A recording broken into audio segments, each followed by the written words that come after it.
पिंटू की पप्पी एक अनोखी और दिलचस्प अवधारणा पर आधारित फिल्म है जो एक युवा लड़के की कहानी को पेश करती है जिसकी विशेषता है उसके चुंबन करने की अद्भुत क्षमता। इस फिल्म में नायक पिंटू और उसके मामा द्वारा संचालित एक विवाह ब्यूरो है। यह ब्यूरो पिंटू की इस विशेषता का व्यावसायिक उपयोग करता है जिससे हास्य और रोमांस का एक अनोखा मिश्रण उत्पन्न होता है। कहानी की शुरुआत पिंटू के जीवन से होती है जो एक साधारण लड़का है, लेकिन उसकी यह अद्वितीय क्षमता उसे एक असामान्य स्थिति में डाल देती है। जब भी वह किसी को चूमता है वह व्यक्ति तुरंत विवाह के लिए तैयार हो जाता है। यह स्थिति न केवल पिंटू के लिए बल्कि उसके चारों ओर के लोगों के लिए भी हास्यपूर्ण जटिलताओं का कारण बनती है। पिंटू और उसके मामा की जोड़ी इस विचित्र व्यापार में जुट जाती है और वे विभिन्न प्रकार के ग्राहकों के साथ काम करने लगते हैं। फिल्म में कई सनकी पात्र शामिल हैं जो पिंटू के जीवन को और भी मजेदार बना देते हैं। एक स्थानीय गुंडा जो शादी के लिए पिंटू द्वारा चुंबन देने का दबाव बनाता है, कहानी में हास्यपूर्ण अराजकता का एक महत्वपूर्ण तत्व बन जाता है। यह गुंडा पिंटू के लिए एक चुनौती पेश करता है जिससे फिल्म में कई मजेदार मोड़ आते हैं। पिंटू को यह डर सताता है कि यदि वह अपने प्यार को खो देता है तो उसकी यह क्षमता उसके लिए नकारात्मक बन जाएगी। यह डर उसे कई हास्यास्पद और जटिल परिस्थितियों में डालता है जो दर्शकों को हंसाने के साथ साथ सोचने पर भी मजबूर करता है। हालांकि फिल्म का कथानक कुछ हद तक फोकस की कमी से ग्रस्त है। कई पात्र और अनावश्यक उपकथानक कहानी में अराजकता का कारण बनते हैं। ऐसा लगता है कि लेखक ने बहुत सारे विचारों को एक साथ लाने की कोशिश की है, लेकिन यह सब एक सुसंगत कहानी में नहीं ढल पाता। परिणामस्वरूप दर्शकों को एक स्पष्ट और संक्षिप्त कहानी का अनुभव नहीं होता। पात्रों का विकास भी संतोषजनक नहीं है।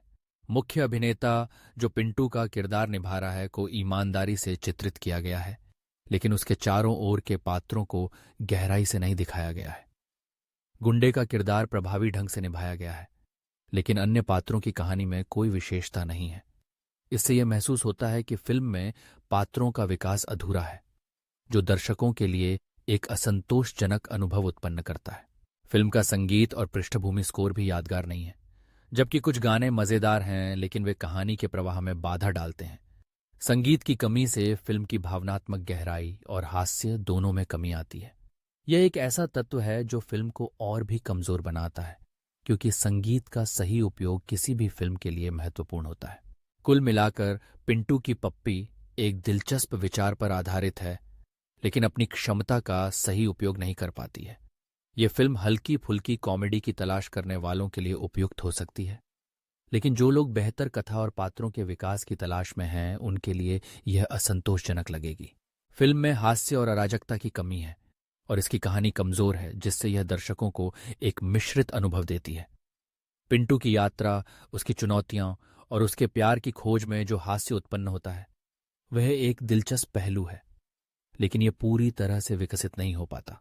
फिल्म का एक महत्वपूर्ण पहलू यह है कि यह हमें यह सोचने पर मजबूर करती है कि प्यार और विवाह के पीछे की सच्चाई क्या है।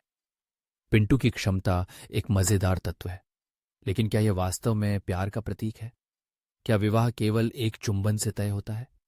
इन सवालों का उत्तर खोजने की कोशिश में फिल्म एक नई दिशा ले सकती थी, लेकिन इसे केवल हास्य तक सीमित रखा गया है।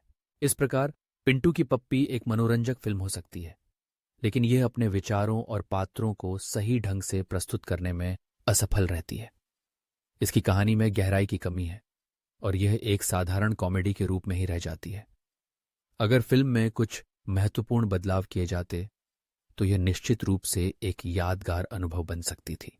आखिरकार पिंटू की पप्पी एक प्रयोगात्मक फिल्म है जो एक अनोखे विचार पर आधारित है, लेकिन इसकी वास्तविकता और गहराई की कमी के कारण यह दर्शकों को पूरी तरह से संतुष्ट नहीं कर पाती।